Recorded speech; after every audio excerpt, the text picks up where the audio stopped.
Hallelujah, praise the Lord. ஆண்டவராகிய இயேசு கிறிஸ்து நாமத்தினாலே உங்களை வாழ்த்துகிறேன்.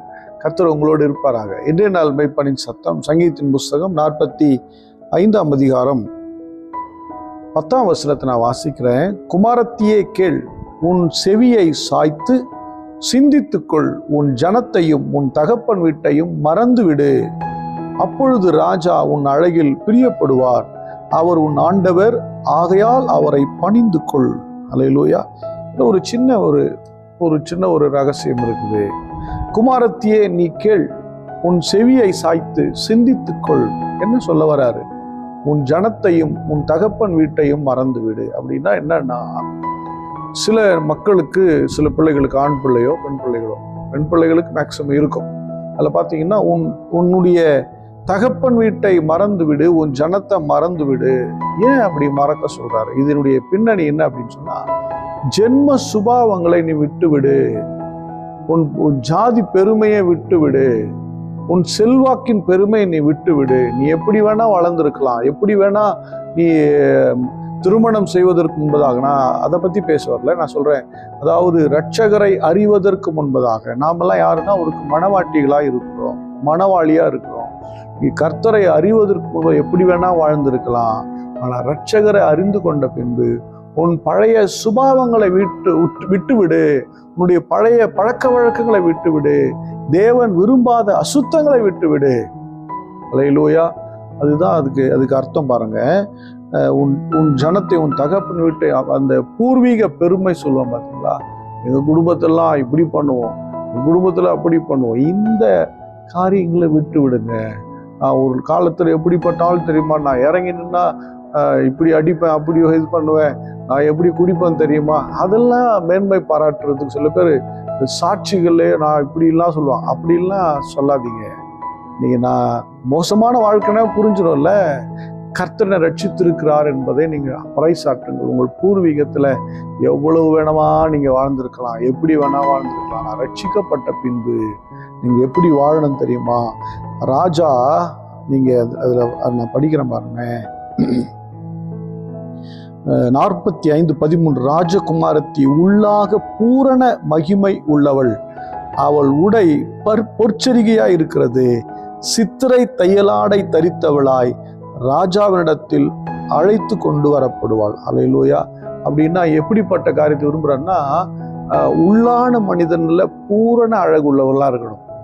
மாற்றம் எங்க? உள்ள கிறிஸ்துவை தரித்து கொண்டவர்களாய், உள்ளே அவரை பிரதிபலிக்கிறவர்களாய் இருக்க வேண்டும் என்று சொல்லுகிறது. மணவாளியே அப்படின்னு சொல்ல வர்றாரு. அல்லேலூயா. பழசெல்லாம் விட்டுட்டு நீங்க உள்ளாக பூரண அழகுள்ளவர்களா இருக்கும்போது கர்த்தர் சொல்லுகிறார், அப்பொழுது ராஜா உன் அழகிலே பிரியப்படுவார். நீங்க கருப்போ சிவப்போ பல்லெடுப்போ எப்படி இருக்கிறீங்களோ அவசியம் இல்லை.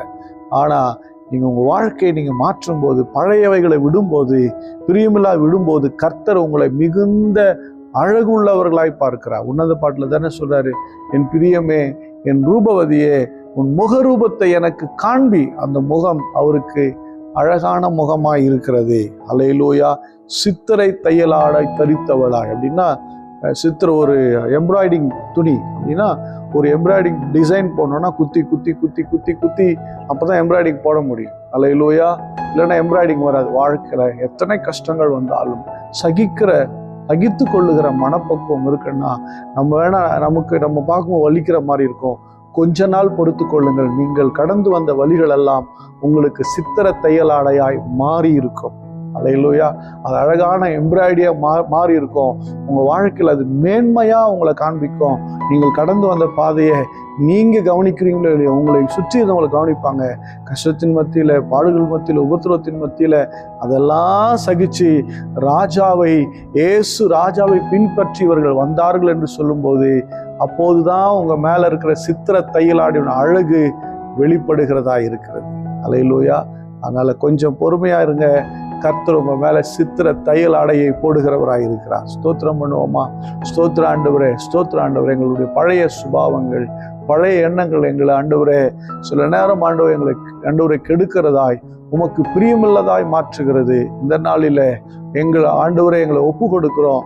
புதிய சுபாவம் உள்ளவர்களா, நீர் விரும்புகிற சுபாவமுடைய மாற்றுங்க ஆண்டவரே. ஸ்தோத்திரம், ஸ்தோத்திரம் ஆண்டவரே. எங்கள் உள்ளான மனிதனுக்குள்ள ஒரு பெருத்த மாற்றத்தை நீங்க கொடுங்கப்பா. ஸ்தோத்திரம் ஸ்தோத்திரம். சித்திர தையலாடை தரித்த அனுபவத்திற்கு நேரா எங்களை நீங்க நடத்துங்க ஆண்டவரே. கர்த்தாவே, எல்லாவற்றையும் சகித்து சித்திரை தையலாடை தரித்து மண்டைக்கு வரும்படி கிருபை செய்யுங்கப்பா. ஸ்தோத்திரம் ஸ்தோத்திரம் ஸ்தோத்திரம்.